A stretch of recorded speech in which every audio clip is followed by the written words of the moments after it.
Ama, mi hija, ¿dónde está? ¡Que venga! Válgame mi virtud de 12 años, la llamé. Corderillo, mariposa, Jesús, ¿dónde se encuentra esta muchacha? Julieta. ¿Quién llama? Tu madre. Aquí, señora, estoy. Decid qué ocurre. Ocurre, Vos. ama. Déjanos un rato. Que a hablar vamos a sola, pero vuelve. ¿Qué escuchas tú, la pláctica deseo? En muy crítica, hija. Entra, mija. ¿Qué? Perdón. Vaya, su edad. Pide la voz que estaba haciendo para la ama. Esto es un escándalo, Marina. Es un escándalo. A marzo. Nos llevamos teatro clásico a marzo. Ay, qué mal estamos. Sigue.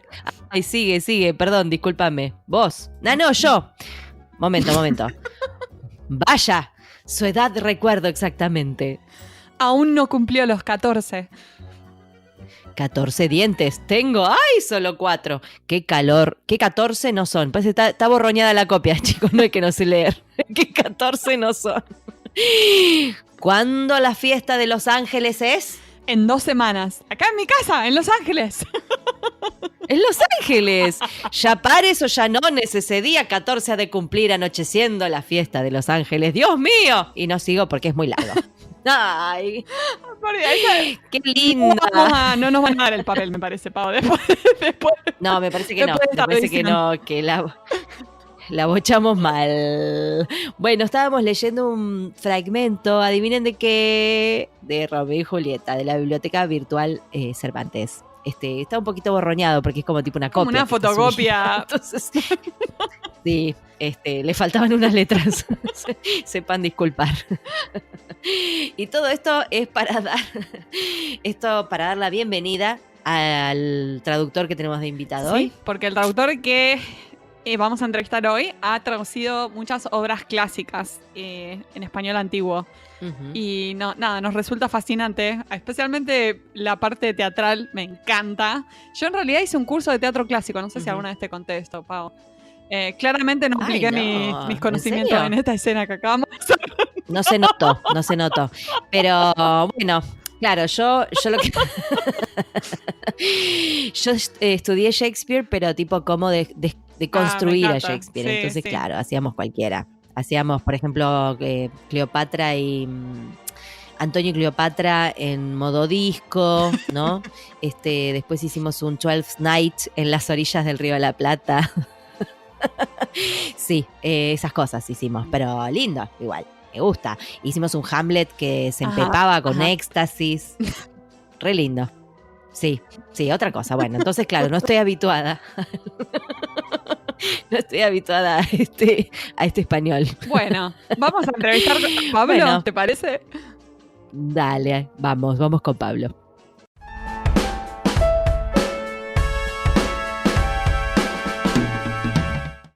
Hoy tenemos el honor de entrevistar a Pablo Ingberg.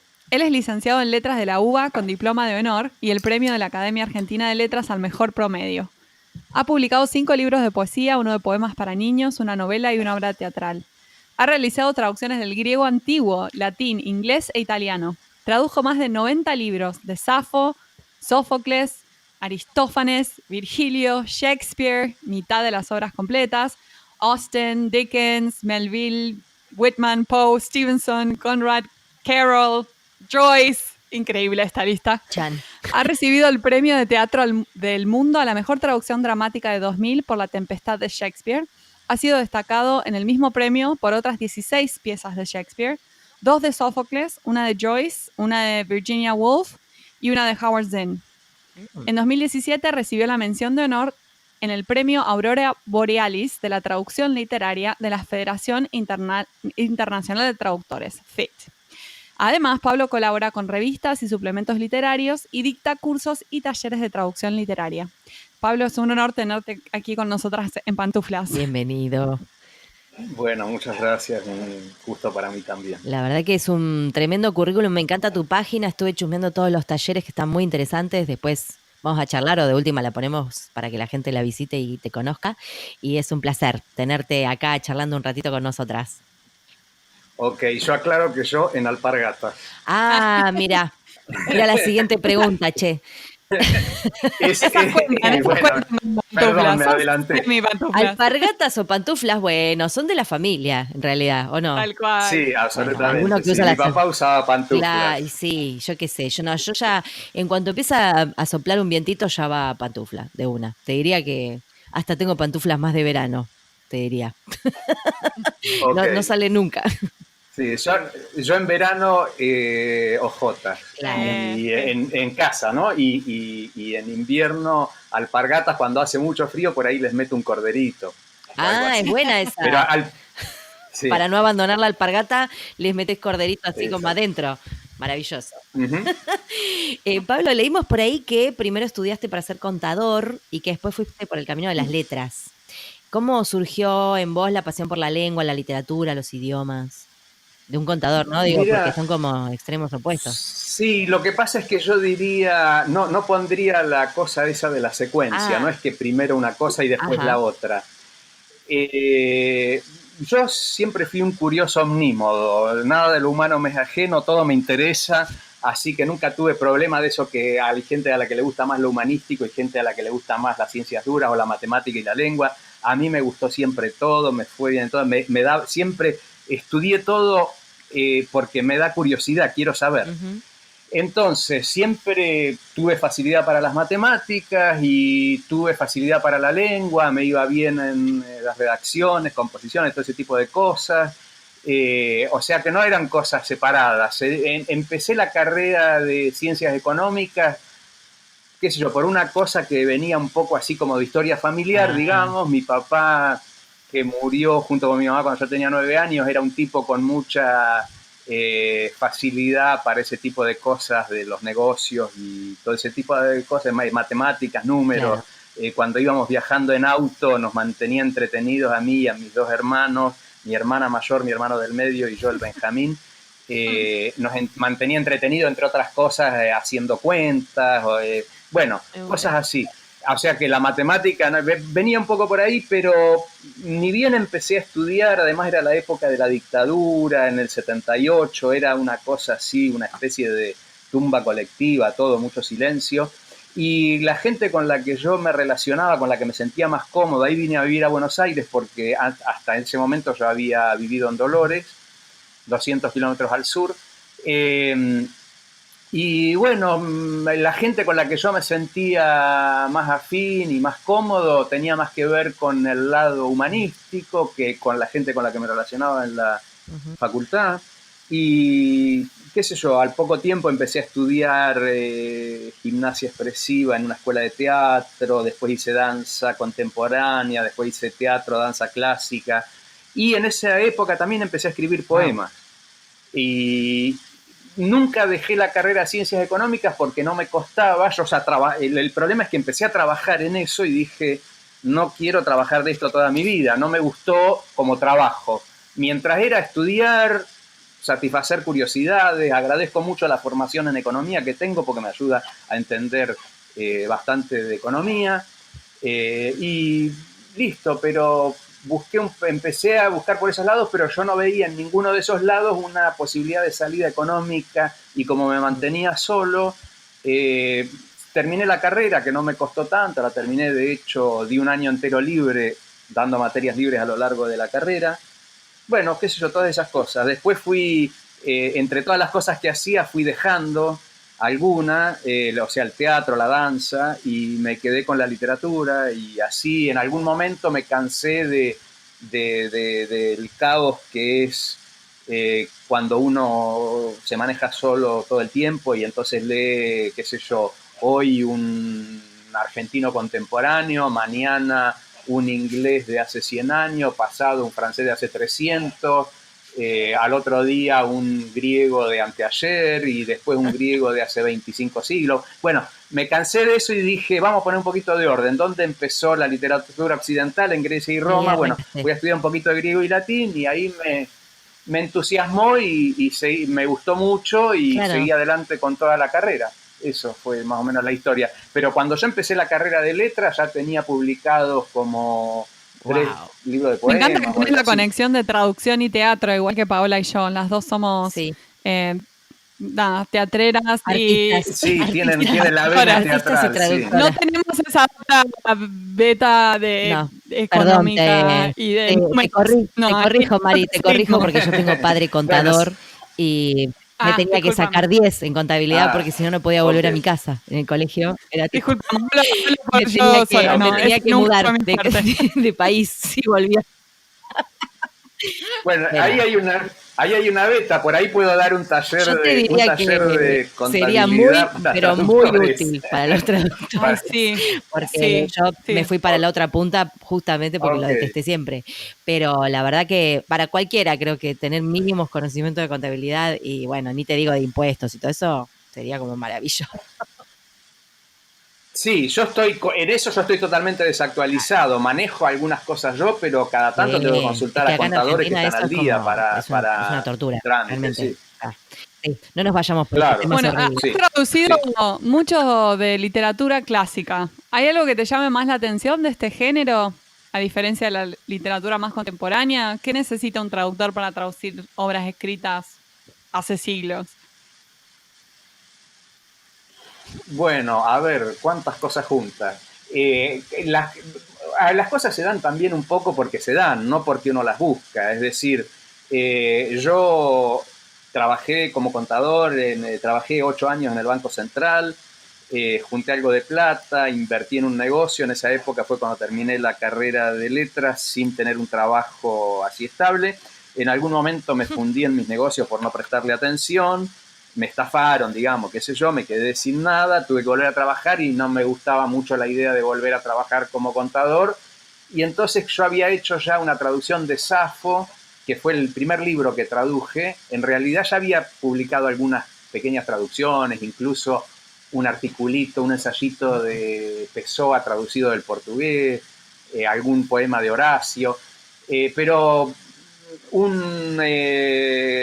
digamos, un muchacho nacido en mi pueblo, en Dolores, que es también poeta y tiene una editorial en Chile que se llama Daniel Calabrese, me ofreció hacer una antología de Safo. Al principio dije, no, es mucho trabajo, y al final me entusiasmé y la hice.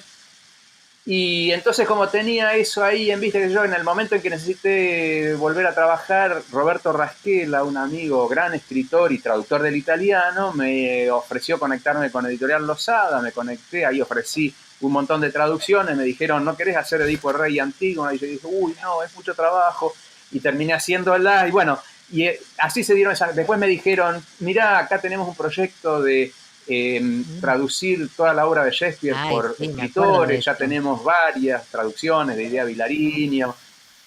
Sí, pero no te mezcles eso con el proyecto que hizo Marcelo Cohen. Yo no sé bien cómo es la historia, porque Marcelo había hecho varias cosas para Losada.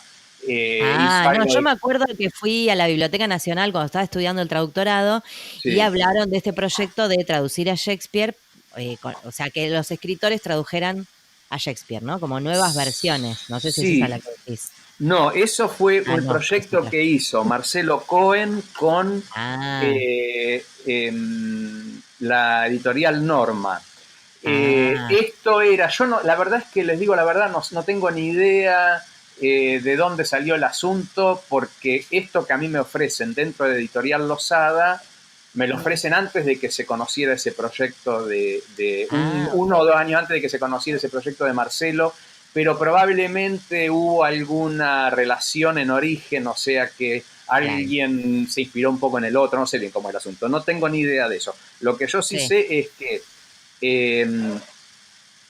Jorge Tula, que era en ese momento el editor de Losada, me dijo, tenemos idea de hacer esto, ¿te interesaría algo? Yo dije, ¿puedo traducir La Tempestad? Me dijo, sí, ¿cómo no? Y esa fue la primera traducción de Shakespeare que yo hice. Después ahí justo me fui por una beca a Canadá de 7 semanas, ahí estuve escribiendo una segunda novela que está, bueno, después por ahí si surge seguimos hablando de eso. Y entonces ahí al volver traduje una comedia musical que me ofrecieron, y después me llamaron de Losada para seguir traduciendo Shakespeare, y ahí seguí. Y cuando era la época de la crisis acá no se publicaba nada, mis traducciones estuvieron guardadas en un cajón durante varios años. De pronto en el 2003 salieron todas juntas, varias de ellas, menos La Tempestad, que justo dio la casualidad que se hizo una apuesta en el San Martín en el 2000, entonces como un poco para aprovechar el asunto de esa movida, se salió mi traducción, que fue la primera que se publicó acá en Argentina, y ganó el premio Teatro del Mundo a la mejor traducción dramática de ese año, y entonces todo ese tipo de cosas impulsaron un poco el asunto. Bueno, ahí me convocaron, empecé a traducir Shakespeare en serie. En el 2003 aparecieron de pronto todas las traducciones que yo venía haciendo, empezó la colección esa griegos y latinos de Losada, entonces ahí me ofrecí para dirigirla, porque no tenía mucha línea editorial, y ahí a partir de ahí estuve trabajando con eso varios años. Fueron los años yo diría en mi historia, los años dorados de la industria editorial argentina, más o menos del 2003 al 2008. En esa época, hasta que estalló la crisis de Estados Unidos que rebotó en España y con eso se vino un poco abajo todo, empezó un largo declive que en estos últimos 2-3 años fue, digamos, directamente casi precipicio. Pero ya se empezó a complicar el asunto de ese momento. Entonces, durante esa época yo dirigí la edición de las obras completas de Shakespeare, dirigí la colección Griegos y Latinos, seguí un poco en eso después, que se fue frenando de a poco. Pero fueron años de mucha producción. De mucho trabajo. Claro, entonces lo que yo les quiero decir es que eso fue el trabajo que me apareció, no es algo que yo busqué. Me apareció y me encantó. Sí, pero por algo salió. Por algo salió. Exactamente. Llegó a tu vida. Sí, sí. Y sí. Uh-huh. Ahora, yo creo que lo más importante, digamos, la carrera de letras y sobre todo la base dura que tuve yo ahí de griego y latín, que son los únicos 2 idiomas que realmente estudié sistemáticamente y en serio durante 5 años, porque los demás los aprendí un poco así como aventurero y hablando, leyendo, estudiando un poco acá y un poco allá. Y bueno, me dieron una base filológica muy fuerte, que es esa cosa. Es decir, yo pasé de traducir Sófocles a traducir Shakespeare, y Shakespeare me parecía, a quien además nunca había leído en inglés, confieso, antes de empezar a traducirlo, o sea que fue directamente, digamos, una real aventura. Lo que yo tenía era ese entrenamiento del investigador que va al fondo de las cosas, que cuando entra en un texto antiguo sabe que está lleno de posibles trampas, que hay que ir como un explorador con linterna, lupa, con todas las herramientas y sospechando de todo. Claro. Bueno, ese tipo de cosas. Entonces hay que saber que hay que buscar buenos tipos de diccionario. El Oxford English Dictionary, por ejemplo, es una herramienta impresionante porque tiene, como los grandes diccionarios de griego y de latín, un recorrido del uso de la determinada palabra desde la primera vez que aparece atestiguada en no sé qué siglo y así sucesivamente. Entonces uno descubre muchas cosas de palabras que en Shakespeare querían decir una cosa y hoy quieren decir otra, o que mantienen ese otro sentido pero es poco usual y arcaico. Bueno, muchas de esas cosas que a veces traductores que manejan la lengua moderna mejor que yo se tropiezan con esos detalles por falta de ese espíritu, que es algo que a mí me dio, es una solvencia que me dio mucho el estudio, ¿no? Claro. Y después, bueno, qué sé yo, en mí se da toda esa cosa de mezcla de curiosidad, es decir, yo como estudié teatro y hasta llegué a trabajar un poquito en eso, sé de la importancia de la claridad verbal, bueno, como poeta sé de la importancia que tiene un verso y dónde se corta en el decir y en el armado del sentido. Qué sé yo, hay como distintas habilidades de distintos lugares que confluyen en ese tipo de cosas. Después, de todas maneras, esto lo digo ahora y va a aparecer mucho por ahí en el resto del libro. Yo creo que las traducciones son complementarias, ¿no? Es decir, distintas traducciones de algo, cada una da un enfoque de alguna manera parcial. Y en conjunto se da es decir, a lo mejor leyendo varias traducciones de algo, uno tiene una idea más, se da una mayor idea de lo que es lo original. Yo sé, ahora que contás, la verdad que está buenísimo la data que das, porque va más allá, digo, de la curiosidad que tenemos todos los traductores, creo yo, sino que es como vos fuiste cargando la mochila con un montón de herramientas y es una especie de arqueólogo en esto de traducir cosas clásicas de hace mucho tiempo, de ir y buscar y usar todo lo que tenés ahí a mano, de la poesía, del teatro, lo que sea, para sacar lo mejor que puedas de ese texto. Es medio como muy Sí, Indiana al Jones, mismo tiempo. No sé. Sí. Bueno, nunca vi ninguna de esas películas, no, así que, pero no me molesta la identificación, todo bien. No, por lo del arqueólogo, decía yo. Quiero decir, lo que yo siempre sentí que era como una especie de cualidad más o menos bastante rara que había en mí era, porque en general lo que pasa es que la gente que está más metida en esa arqueología lingüística de estudiar las lenguas antiguas, por la exigencia de trabajo que tiene en el campo específico, lo que pasa con las especializaciones, no tienen tanto recorrido de lo actual. Y yo al mismo tiempo escribo ahora, leo a mis contemporáneos, soy amigo de escritores contemporáneos, y también hice teatro y tengo amistades en la gente de teatro. Entonces, este es el asunto, porque el arqueólogo puede servir para un museo, si no tiene esta parte de vida que es la literatura latente claro. que vive ahora, ¿no? Entonces me parece que son cosas que, en ese sentido, esta cosa así de yo no, la verdad es que al lado de alguien que se dedica cotidianamente a cualquiera de los temas a los que me dedico yo soy menos especialista, sé menos, pero al mismo tiempo complemento esos saberes con distintos saberes y hay como, tengo una caja de herramientas más grande. Digamos, o sea, ¿no? esto que decís de, bueno, también de estar conectado con lo contemporáneo, cuando vos haces ahora una traducción de Shakespeare, traducís pensando en el lector de ahora, entonces. ¿O no? No necesariamente. Mira, no necesariamente. Puedo decir múltiples cosas. Primero, yo estoy traduciendo ahora, o sea que inevitablemente soy de ahora. No puedo querer ser de otra época. Ahora, se juntan varias cosas. Por un lado, uno puede decir, lo doy con ejemplos conocidos nuestros, los cuentos de Poe traducidos por Cortázar hace, no sé, 70 años, siguen siendo leídos, muy leídos, incluso muy valorados. Yo tengo algo que decir al respecto, tengo bastante que criticarle esa traducción, pero de todas maneras se sigue leyendo. Entonces, ¿por qué? Si yo quiero hacer una traducción para hoy, quiere decir que mañana va a ser vieja. Mi expectativa es que mi traducción ojalá se pueda seguir leyendo dentro de muchos años. Entonces, no pienso en hoy.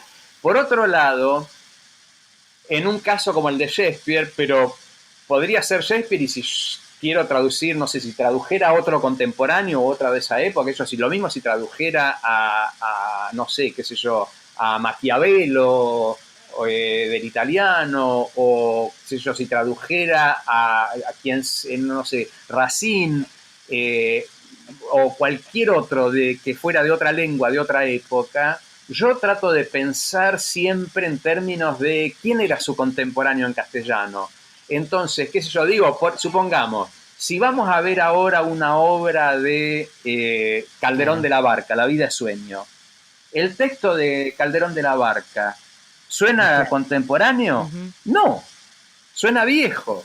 Entonces, no lo traducimos al contemporáneo, aunque, o sea, me acuerdo hace un par de años un amigo, colega, me contaba que había ido, colega traductor, por las dudas no doy el nombre, a ver si por ahí no le gusta que lo mencione en este sentido, pero me acuerdo que me contaba que había visto una obra de teatro de García Lorca y se preguntaba por qué no la habían, digamos, traducido a nuestro castellano, por qué decían vosotros y no sé qué cosa.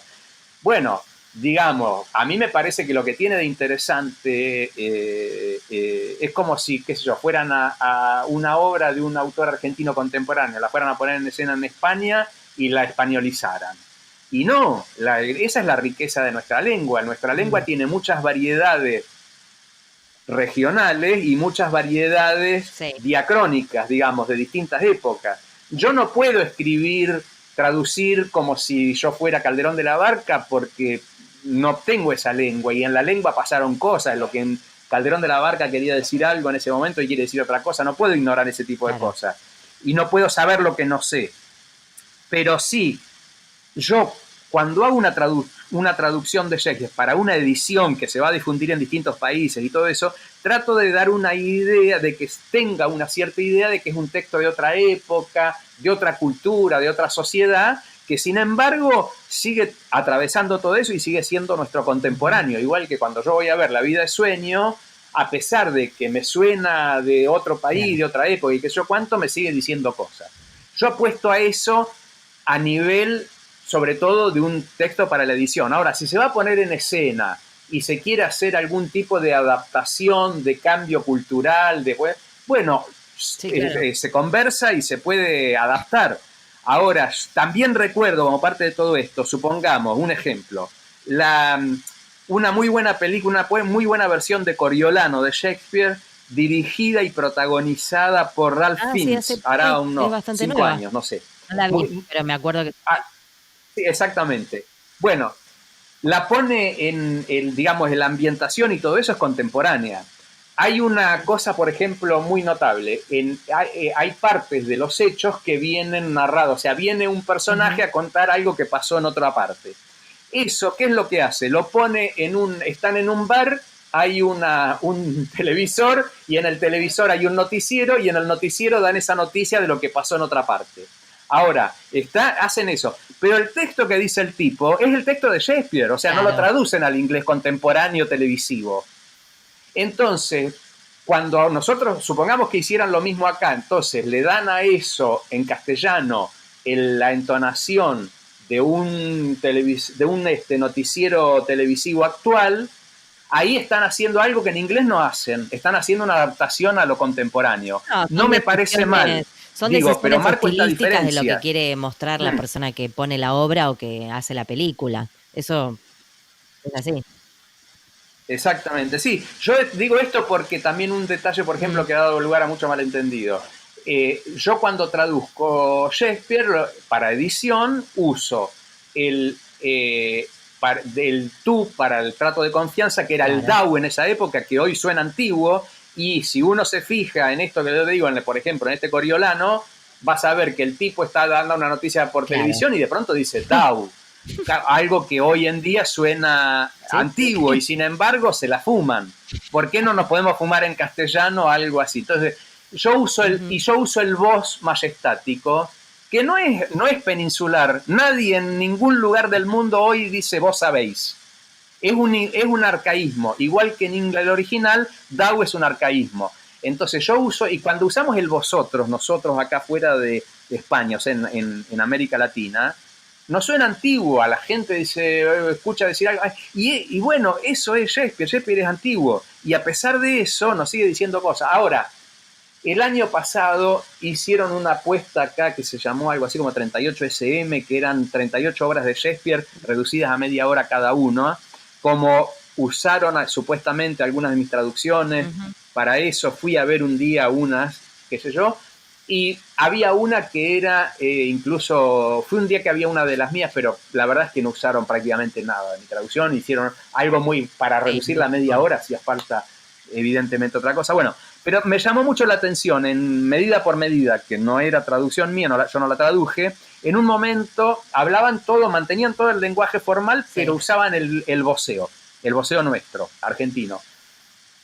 Entonces, en un momento, un personaje, en una situación así como muy dramática, dice algo así, señor conde, vos sabés que a mí me pasa tal cosa, supone una cosa así, o sea, usa el señor conde, o mi señor conde, una cosa así, pero al mismo tiempo usa el voceo. Cosa que suena muy raro, pero les digo la verdad, en ese momento yo sentí que ese texto, esa situación de ese tipo, a mí me llegaba de una manera que con el vos sabéis o con el tú sabes no me habría llegado. O sea, hay una inmediatez de eso que me pareció muy interesante, me abrió la cabeza. Me ha pasado de estudiar Shakespeare como actriz, digamos, de estudiar como, no sé, encarar un monólogo, encarar una escena, y me copa mucho más. Pero claro, va más allá de lo que esté traducido o escrito, ¿no? Me gusta mucho más. Yo tenía un profesor que decía, no, Shakespeare hay que hablar de tú, siempre hay que hablar de tú. Y a mí me parece una idiotez que me dijera, siempre hay que hablar de tú. No, No, porque acá, en el Río de la Plata, hablamos de voz. O sea, si uno quisiera adaptar, la adapta. O sea, nadie se va a morir. Él era como de la parte como más, sería tradicional, ¿no? Y después hay muchos actores y directores que trabajan con Shakespeare desde otro lugar para traerlo más a lo popular, como para que no quede en esa cosa cartonada que uno siente cuando escucha vos sabéis o tú sabes, ¿no? Que a uno le parece como, oh, es Shakespeare. Y como Shakespeare era muy popular en su época, la gente a veces baja al lenguaje de ahora. Sí, pero para eso, digamos, en ese caso, perdón, Exactamente. en ese caso lo que vos estás haciendo es adaptarlo al presente, porque en esa época, en la época en que Shakespeare escribió, no había nadie acá que hablara diciendo, es lo que decías vos recién, es como que se hace pasa. para acercarlo más al público, para hacerlo más, ¿cómo te puedo decir? No, nada, algo más cercano, esa sería la palabra. Sí, más cercano, mundano, que se sienta más sí. popular, más allá de que sea un texto escrito hace muchos años. Esa es la... Está bien, eso es lo que... Julieta, a mí me parece... Perdón. El dato que voy a agregar es importantísimo. Yo hice Romeo y Julieta en versión hip hop. Versión hip hop. Ajá. Pero todo con inglés antiguo, ¿eh? Eso era... Bueno, ahí está, eso es lo que yo quiero señalar como diferencia. Cuando hacen Shakespeare en inglés, hacen cualquier cosa, lo ponen actual, lo ponen, qué sé yo, me acuerdo de Como gustéis o Como les guste, hecha por Kenneth Branagh, la ponen en Japón en el siglo XIX, creo, una cosa así. Pero el texto es tal cual el de Shakespeare. Mientras que es decir, es lo mismo que nosotros cuando hacemos la vida de sueño, le podés cambiar el escenario, lo podés hacer con ropa actual, lo que quieras, pero el texto es el de Calderón de la Barca. Cuando está la traducción en el medio, se pueden hacer muchas cosas distintas. Esto ahora lo que yo digo es, piensen en esto cuando dicen, no, pero el tú a mí me resulta antiguo. Bueno, y cuando haces con Calderón de la Barca, ¿qué haces?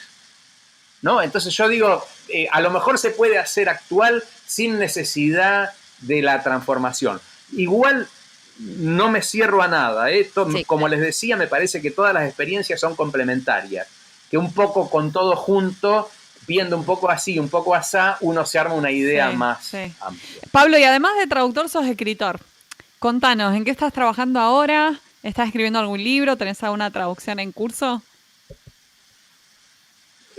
Acabo de terminar de traducir Corto viaje sentimental de Ítalo Svevo, una novelita corta extraordinariamente buena que sale, supongo, en diciembre por Editorial Barenhaus, y estoy por empezar a traducir 6 cuentos de Pirandello para los Hadas, que sí, un hermoso desafío. Y digo esa que es la parte más fácil. Después, como está escaseando mucho el trabajo en estos últimos 2 años, en el tiempo lamentablemente libre que me deja la falta de trabajo, lo he ocupado productivamente en escritura bastante. También la traducción en un principio, durante los primeros años, me absorbió mucho al escritor.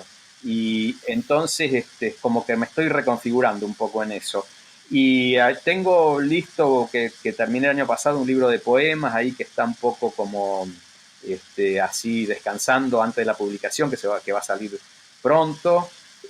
Tengo el año pasado, lo que hice también es un libro de ensayo sobre traducción. Me ayudó mucho a pensarlo Agustina Merro, que es editora, una joven editora brillante de DUBIM, la editorial universitaria de Villa María, Córdoba. Porque yo les presenté un montón de material de, por ejemplo, artículos que había escrito para la revista El Trujamán del Instituto Virtual Cervantes sobre traducción. Eran notas de 600 palabras. Y un poco tomando 20 de esos como base y fragmentos de charlas, conferencias, apuntes, guías para cursos y todo eso, armé un libro de 60 capítulos de entre 600 y 1000 palabras, más 2 apéndices. El último apéndice, Hamlet para todos los gustos, puse, creo que son 17 traducciones distintas del monólogo de Hamlet al castellano. Qué interesante. Para comparar cómo ese libro. Ese libro está en prensa, en cualquier momento me llegan las correcciones de pruebas y supongo que en 2-3 meses va a estar publicado. Se llama Escribir palabras ajenas, notas sobre traducción. No, muy bueno, muy bueno. Ya se sabe que vamos a comprar ese libro. O sea, esto va a ser, bueno, le calculamos 2 meses después de la salida de este episodio del podcast, más o menos. Así prestamos atención. Más o menos. Y después también, el libro de poemas para chicos que salió hace un par de años, que viene funcionando además bastante bien. Cada 6 meses me liquidan derechos, es una cosa bastante increíble para lo que uno está acostumbrado en el mundo de la literatura. En realidad fue como una selección de un libro más grande que se había hecho hace muchos años. Entonces ahora está también ya la idea de hacer probablemente para el año que viene otro librito parecido con otro grupo de esos poemas. ¿Cómo se llama ese libro? Y estoy también... El que está publicado se llama El fantasma con asma, que es el nombre de uno de los poemas. Y el que saldría el año que viene, por ahora se llama Cabra Palabra, rimas con animales. Son todos con cosas con animales. Por ejemplo, la jirafa con gafas. La jirafa con gafas es uno de los... Me encanta. Sí, es el que se da cuenta que confunde todo hasta que un buen día la mandan al oculista, se pone los anteojos y en realidad descubre que le gustaba más antes cuando era todo como se imaginaba ella, no como lo veía. Muy linda, muy tierna.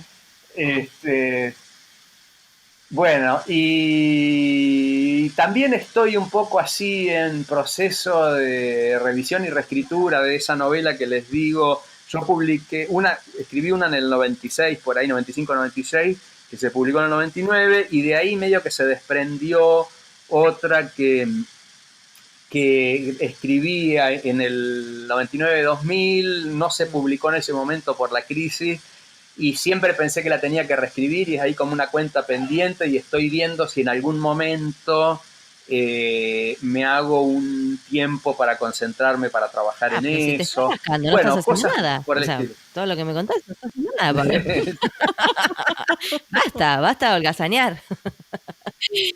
Bueno, es que justamente, digamos, ese es el asunto. Yo necesito tener como muchos proyectos por delante. Y claro, es lo que nos mantiene a todos así como andando. Te voy a hacer la pregunta del millón. No hay millón, pero es como la pregunta. No me molesta. No hay millón. Pero es la pregunta con la que estamos cerrando las entrevistas en esta temporada. No hay respuestas correctas, o sea, esto va visión de cada uno. ¿Cómo ves al traductor del futuro? En principio diría, la profecía no es lo mío, o sea que seguro que lo que digo...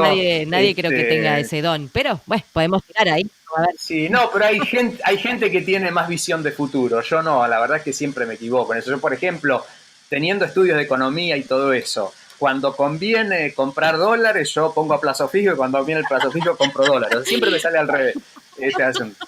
Así que por eso le digo, me acuerdo cuando salió el PRODE en la Argentina, que mi abuelo, tenía 12 años, y dijo, mi nieto sabe muchísimo de fútbol, que haga él la boleta que ganamos seguro, y de los 13 puntos creo que acerté 6. Bueno, así que por eso digo, con todas las limitaciones del caso. Yo más que nada me manejo un poco también por las esperanzas de valoración del tipo de rubro al que yo me dedico y de las cosas que yo hago. Creo que hay cosas que, digamos, que la literatura se caracteriza por hacer cosas extrañas, y que ese tipo de cosas extrañas, que son una por una y hay que verlas cada vez, porque en cada obra y en cada situación dentro de cada obra son distintas, me resulta difícil imaginar que una máquina pueda solucionarlo. Creo que ahí va a hacer falta, por lo menos por durante mucho tiempo para adelante, el talento humano.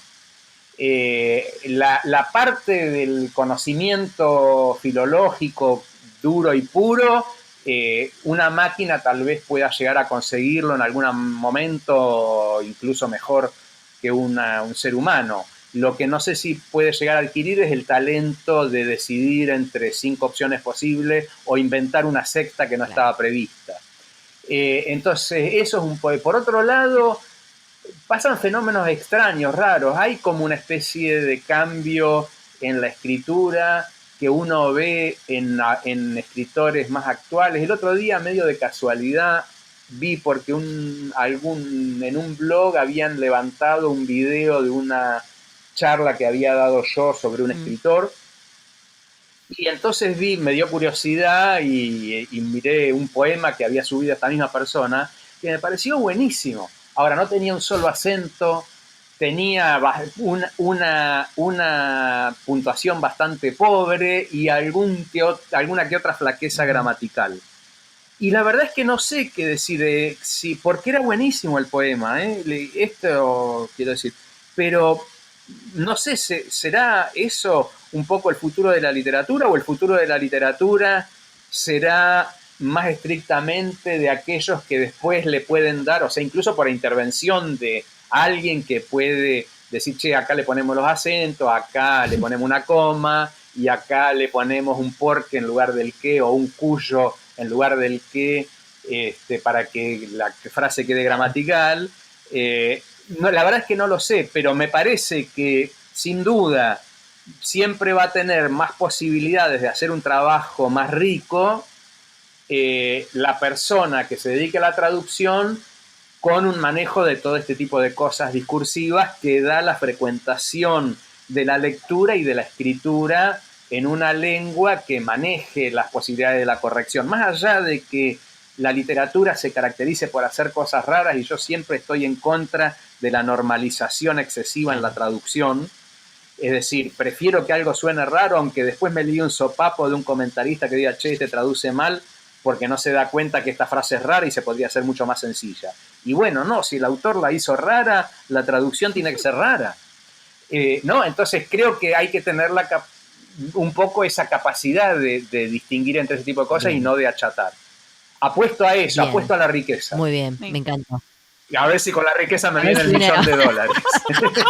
A ver si la pregunta del millón era realmente del millón. Muchísimas gracias, Pablo. La verdad, un placer charlar con vos. Y nada, gracias por dedicarnos un ratito acá para estar en pantuflas, aunque estés en alpargatas. Bueno, en pantuflas, en alpargatas, te queremos igual. Muchas gracias, Pablo. Okay. Bueno, gracias a ustedes, un gusto.